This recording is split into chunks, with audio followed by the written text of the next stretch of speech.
बच्चों, आज हम संधि पार्ट 2 पढ़ाने जा रहे हैं। कल हमने आपको स्वर संधि पढ़ाया था। आज हम आपको पढ़ाने जा रहे हैं व्यंजन संधि। अब सबसे पहले व्यंजन संधि कहते किसे हैं? जब किसी व्यंजन वर्ण का स्वर वर्ण या व्यंजन वर्ण के साथ मेल होता है और उसके मिलने से जो परिवर्तन आता है तो उसे हम क्या कहते हैं? व्यंजन संधि। अब कैसे? जैसे सत प्लस जन। अब यहाँ क्या है? व्यंजन है। यहाँ जन में क्या मिला हुआ है? अ। तो ये व्यंजन का किसके साथ मिलान हुआ? स्वर के साथ। तो यहाँ क्या हो गया? सज्जन।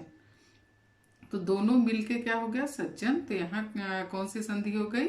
व्यंजन संधि। अब इसके कुछ प्रमुख नियम हैं। पहला नियम, वर्ग के पहले वर्ण का उसी वर्ग के तीसरे वर्ण में परिवर्तन। ये पांचों वर्गों के पहले व्यंजन, पांचों वर्गों यानी क, च, ट, त, प। तो इसका क्या है? ये पहला वर्ण है किसी भी वर्ग का। क वर्ग का क पहला, च वर्ग का च पहला, ट वर्ग का ट, त वर्ग का त, प वर्ग का प। अब इसका कोई स्वर या किसी अन्य व्यंजन के साथ जब मेल होता है तो यहाँ क्या हो जाता है? इसी वर्ग का ये तीसरे वर्ण में यानी ग, ज, ड, द, ब में बदल जाता है। तो अब इसका देखिए कैसे? क और ग, क का ग में बदलना। यहाँ दिक प्लस अंबर। यहाँ क है, स्वर रहित क है, और यहाँ क्या है? अ। तो ये दोनों मिला के यहाँ क्या बदल गया? ग। इसी वर्ण का तीसरा वर्ग का तीसरा वर्ण कौन सा है? ग। तो ये क्या हो गया? यहाँ ग। तो दिक प्लस अंबर यानी क्या हो गया? दिगंबर। अब जैसे दिक प्लस अंत, यहाँ क है, स्वर रहित क है, और यहाँ क्या है? अ यानी स्वर। तो ये किस में बदल गया? ग में।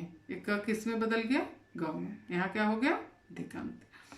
अब च का ज में बदलना देखिए। यहाँ अच धन अंत। अब यहाँ च है, स्वर रहित, यहाँ क्या है? स्वर अ अंग है। तो यह च और अंग मिलके क्या हो गया? ज। किस में बदल गया? तीसरा वर्ण क्या है? ज। तो यहाँ क्या हो गया? अजंत। यानी च किस में बदल गया? ज में। अब यहाँ ट का ड में बदलना। यहाँ देखो सट प्लस आनन। यहाँ ट किस में जुड़ गया? आ में। तो यहाँ क्या हो गया? सटानन। अब यहाँ त का द में बदलना। जगत धन अम्बा। यहाँ स्वर रहित त है और यहाँ क्या है? अंग। तो यहाँ ये किससे मिला? अंग से। तो त और अंग मिलके क्या हो गया? दम। इसका त है पहला वर्ण और तीसरा क्या होता है? द। तो यहाँ क्या हो गया? जगदम्बा। यहाँ उत धन गम। यहाँ क्या है? त है स्वर रहित। यहाँ गम में क्या आएगा? अ। तो ये त किस में बदल गया? द में। तो यहाँ क्या हो गया? उद्गम। अब इसी वर्ग का दूसरा नियम, वर्ग के पहले वर्ण का पांचवें वर्ण में परिवर्तन। यानी पहला वर्ण जैसे क है तो उसका आखिरी क्या है? अंगा। पहला च है तो आखिरी पांचवा वर्ण क्या है? यहाँ। पहला ट है तो पांचवा वर्ण क्या है? हड़ा। पहला त है तो आखिरी क्या है? न। प है तो आखिरी क्या है? म। तो यहाँ देखते हैं, जगत प्लस नाथ। पहला क्या होता है? त, और इसी का आखिरी क्या है? न। तो ये जब इसके साथ मिल जाता है तो इसी की तरह का वर्ण पांचवा वर्ण में ये त भी क्या न के साथ मिलके वो न ही हो जाता है। देखो जगन्नाथ, यानी यहाँ स्वर रहित है तो यहाँ भी क्या है? स्वर रहित आ गया। समझ में आ गया? अब यहाँ देखो दूसरा, उत धन नयन। यहाँ त है और इसी का पांचवा क्या है? न। तो ये न के साथ मिलके क्या हो गया? यहाँ भी, चूंकि यहाँ स्वर रहित है तो यहाँ भी स्वर रहित आ गया। अब आ गया है त संबंधी। त संबंधी नियम क्या है? त का किसी दूसरे, त व्यंजन है और दूसरे स्वर सहित व्यंजन के साथ मिलने में क्या होता है? ये उसी तरह का व्यंजन वर्ण बन जाता है। अब देखिए, त का च में मिलने पे ये भी क्या बन जाता है? त च के साथ मिलके क्या बन जाता है? च।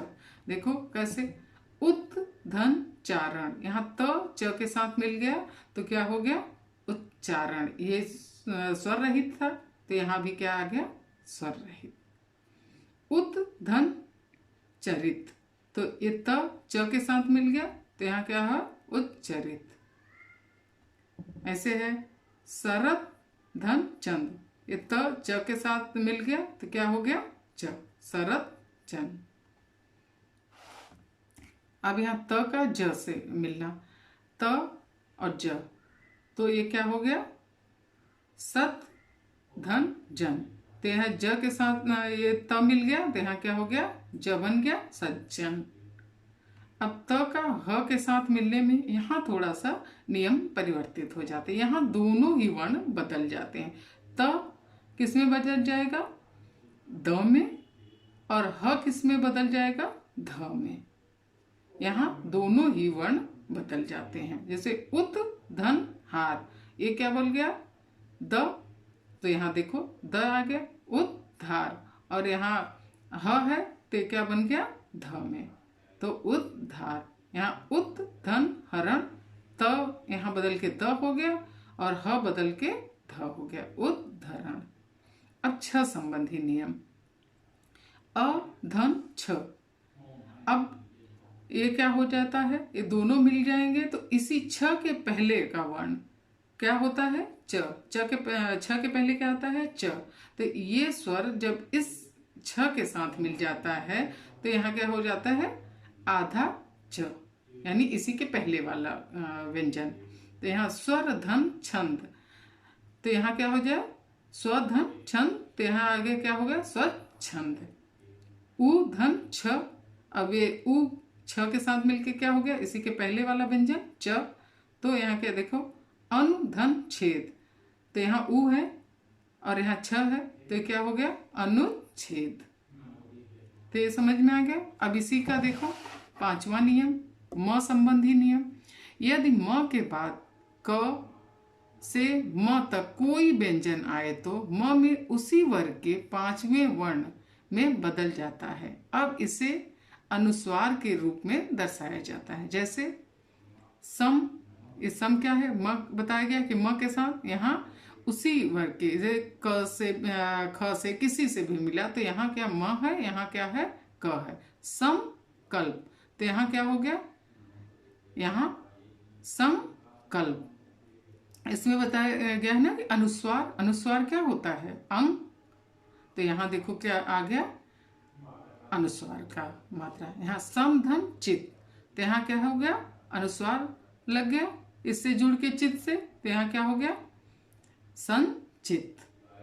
सम धन भव, अब सम और भव मिल गया, तो इसमें अनुस्वार शब्द का लग गया, तो यहाँ क्या हो गया, संभव। अब यदि म का मेल म से होता है तो द्वित हो जाता, द्वित व्यंजन आप लोग बताए ना, उसी तरह के दो सेम समान दो व्यंजन जब मिलते हैं तो वहां कौन सा व्यंजन बोला जाता है, द्वित व्यंजन। देखो सम धन मोहन, तो यहाँ म है, यहाँ भी म है, तो ये आके इसके साथ आधा हो जाएगा, तो इस उच्चारण करते समय क्या होगा, सम मोहन। सम धन मान, तो ये म और ये म, तो यहाँ क्या बोल जाएगा, सम मान। यदि म का मेल य र ल व श ह स ह से हो तो म अनुस्वार में बदल जाता है। कैसे, सम धन युक्त, ये म कहाँ आ जाएगा, अनुस्वार, तो ये क्या हो जाए, सन युक्त। स था और उसके बाद ये म है, तो ये म किस में बदल गया, अंग में, यानी अनुस्वार में। सम धन लग्न, तो ये म कहाँ चला गया, अनुस्वार में, स के ऊपर बिंदु हो गया, संलग्न। अब न संबंधी नियम, जब री र श का मेल न से होता है तो न का ड़ हो जाता है। जैसे री धन न, तो ये क्या हो गया, ऋण, ये न किस में बदल गया, न ड़ में। बताया गया ना कि न किस में बदल जाएगा, ड़ में, तो री धन न माने ऋण। भू श धन न, तो ये न किस में बदल गया, ड़ में, भू श आ गया और न की जगह ड़। अब स का ख में बदलना, जब स से पहले अ आ से भिन्न कोई अन्य स्वर आ जाए तो स को श हो जाता है। जैसे अभिषेक, अभी इस स है तो ये किस में बदल जाए, शे, तो यहाँ क्या हो गया अभिषेक। विधन सम, तो यहाँ आ जाएगा, यहाँ बताए ना इसकी जगह ये वाला स हो जाएगा, तो विषम। तो बच्चों अब हम चलते हैं विसर्ग संधि। विसर्ग क्या होता है, जब किसी विसर्ग का मेल स्वर या व्यंजन के साथ होता है तब वहां विसर्ग संधि में परिवर्तन हो जाता है, वो विसर्ग संधि हो जाता है। आपने पढ़ा कि स्वर संधि कहाँ होता है, स्वर का स्वर से मेल होने में। व्यंजन संधि में व्यंजन का स्वर या व्यंजन से मेल होने में। लेकिन विसर्ग संधि में क्या होता है, किसी भी विसर्ग का स्वर या व्यंजन किसी से मेल होने में जो परिवर्तन आता है उसे हम क्या कहते हैं, विसर्ग संधि। जैसे ने धन बल, अब इसमें क्या विसर्ग लगा है तो और इसका किससे मेल हो गया, यहाँ क्या है स्वर, तो यहाँ आके क्या हो गया निर्बल। विसर्ग का ओ होना। अब देखिए इसका पहला नियम, मन धन रथ, यहाँ विसर्ग लगा है और यहाँ क्या है स्वर है, तो ये विसर्ग और स्वर दोनों मिलके क्या हो जाता है, ओ हो जाता है। तो मन धन रथ बराबर मनोरथ। अधः धन गति, अधो गति, यहाँ स्वर है और यहाँ विसर्ग है, तो दोनों मिलके क्या हो गया, ओ हो गया।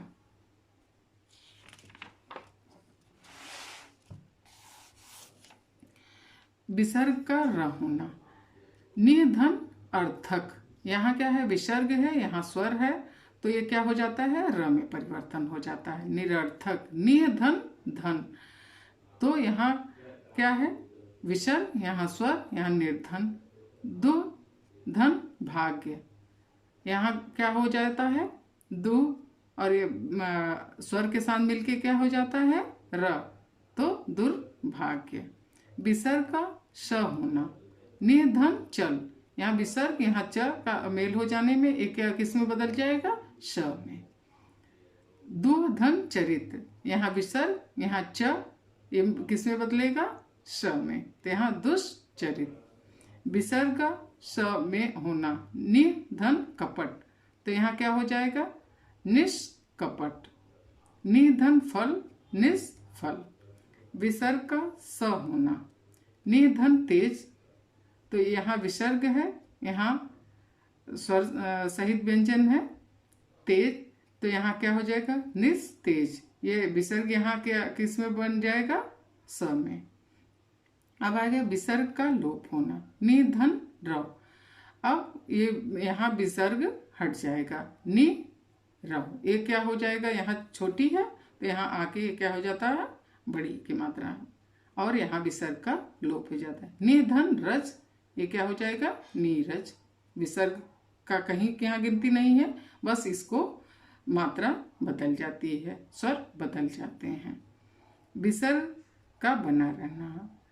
अंतःकरण, अब यहाँ देखा है अंतः और यहाँ करण, अब ये वैसे का वैसे दोनों जोड़ देंगे और लिख देंगे अंतःकरण, बस ये जुड़ जाता है, इसमें कहीं विसर्ग छुपता नहीं है, हटता नहीं है। प्रातः धन काल, प्रातः काल, बस इसका उच्चारण एक हो जाता है। यहाँ ये प्रातः अलग है काल अलग, लेकिन दोनों को जोड़ देंगे तो क्या हो गया प्रातः काल। स्वतः धन पूर्ण, तो क्या है स्वतः पूर्ण। तो बच्चों ये विसर्ग संधि में इतने ही। अब ये चैप्टर आपका कंप्लीट हो गया। अब इसकी एक्सरसाइज हम दे रहे हैं, वो आप लोग कर लीजिएगा।